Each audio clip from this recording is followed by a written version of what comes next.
رضن بقضائہ تسلیما لامرہ۔ یوں تو ہر شے کو رب کی طرف واپس جانا ہے، لیکن کچھ حادثات و واقعات ایسے ہوتے ہیں جو یہ جانتے ہوئے بھی کہ یہ امر واجب ہے لیکن یادیں چھوڑ جاتے ہیں۔ ایسا ہی ایک واقعہ، ایک حادثہ، جناب ضیاء عباس صاحب نجمی کا انتقال ہے۔ ہمارے بہت قریبی دوست، بے انتہا قریبی دوست آج ہمارے درمیان نہیں ہیں۔ ذہن قبول کرنے کو تیار نہیں کہ ضیاء عباس صاحب نجمی ہمارے درمیان نہیں رہے۔ ان کی یادیں ہمارے ساتھ ہر وقت ہیں، ہمہ وقت ہیں، ہم انہیں یاد کرتے ہیں۔ ایسا لگتا ہے کہ جیسے وہ ابھی ادھر سے آ جائیں گے، ادھر سے آ جائیں گے۔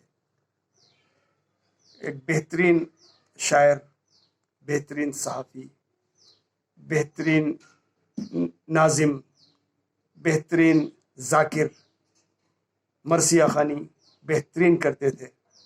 ایک مخصوص انداز ان کا مرثیہ خوانی کا تھا جو وہ پیش کرتے تھے مرثیے۔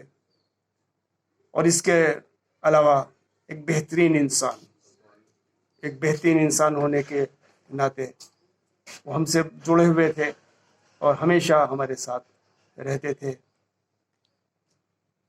4 مصرے میں ان کے یاد میں پڑھتا ہوں کہ مدغم غم حسین میں کرتے تھے اپنے غم،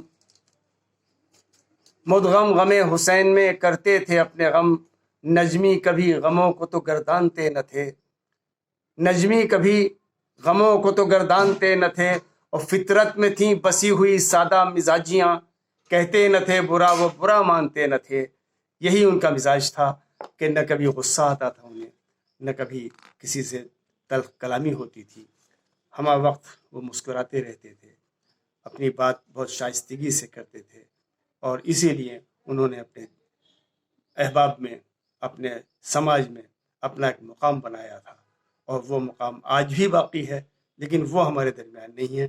ہم ان کے پسماندگان کو صبر جمیل کی دعا کرتے ہیں کہ انہیں خدا صبر جمیل عطا کرے اور جوار رحمت میں انہیں جگہ ملے۔ آمین۔